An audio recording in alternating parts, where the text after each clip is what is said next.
काँग्रेस प्रदेशाध्यक्षांवर नेत्यांची नाराजी असल्याची शक्यता आहे। हर्षवर्धन सपकाळ यांच्याबाबत पक्षांतर्गत नाराजीचा सूर उमटू लागलाय। विधान परिषद निवडणुकीत विश्वासात न घेता उमेदवारी दिली। निवडणुकीत 17 पैकी फक्त 9 जागांवर काँग्रेसकडून उमेदवार देण्यात आले। नेत्यांना न विचारता उमेदवार निश्चिती केल्याची तक्रार करण्यात आली। नाना पटोले यांनी दिल्ली हायकमांडकडे ही तक्रार केल्याची माहिती सध्या समोर येते।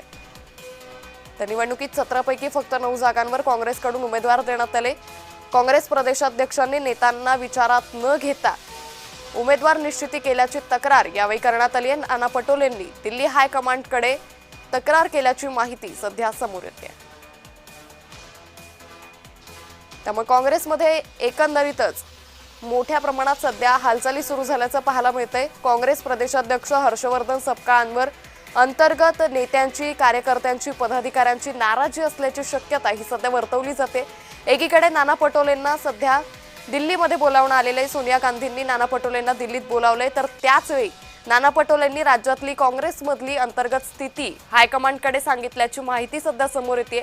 काँग्रेस प्रदेशाध्यक्ष त्यांच्यावरती सध्या नेत्यांची नाराजी असल्याची चर्चा आहे। हर्षवर्धन सपकाळ यांच्याबाबत पक्षांतर्गत नाराजीचा सूर उमटू लागल्याची माहिती सध्या समोर येते। विधान परिषद निवडणुकीत विश्वासात न घेता उमेदवारी दिली।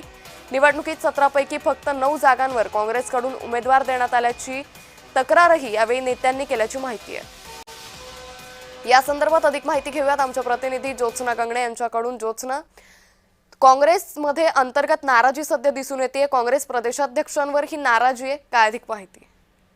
अगदी बरोबर आहे। आपण बघतोय अंकिता की विधान परिषदेच्या निवडणुका ज्या आहेत त्या 17 जूनला त्याच्यासाठी मतदान होणार आहे। मात्र यासाठी काँग्रेसने जे आहे जेवढा पुढाकार घ्यायला पाहिजे होता आणि प्रदेशाध्यक्ष हर्षवर्धन सपकाळ यांनी महाविकास आघाडीला आणि त्याचबरोबर काँग्रेस पक्षातले जे महाराष्ट्रातले वरिष्ठ नेते आहेत त्यांना विश्वासात घेऊन जे आहे ते उमेदवारांची निवड आणि इतर जे मित्रपक्ष आहेत त्यांच्याशी अलायन्स करायला पाहिजे होतं, त्यांच्याशी युती करायला पाहिजे होती। मात्र हर्षवर्धन सपकाळ यांनी महाराष्ट्रातल्या बऱ्याच विधान परिषदेच्या जागेवर जे आहे ते महाराष्ट्र काँग्रेसच्या वरिष्ठ नेत्यांना कोणत्याही विश्वासात न घेता परस्पर निर्णय घेतला असल्याची जी आहे एक नाराजीचं सूर विजय वडेट्टीवार, नाना पटोले आणि यशोमती ठाकूर यांनी व्यक्त केलं। आणि इतकंच नव्हे तर नाना पटोले थेट हर्षवर्धन सपकाळ जे काँग्रेसचे महाराष्ट्र प्रदेशाध्यक्ष आहेत त्यांची तक्रार घेऊन नाना पटोले जे आहेत दिल्ली हायकमांडच्या जवळ पोहोचलेले आहेत आणि तिथे त्यांनी हर्षवर्धन सपकाळ यांची तक्रार सुद्धा केलेली आहे। निश्चित ज्योत्सना, त्यामुळे एकंदरीतच आता काय घडामोडी घडतात हे पाहणं महत्त्वाचं ठरेल। तुर्तास धन्यवाद आपण दिलेल्या सविस्तर माहितीसाठी।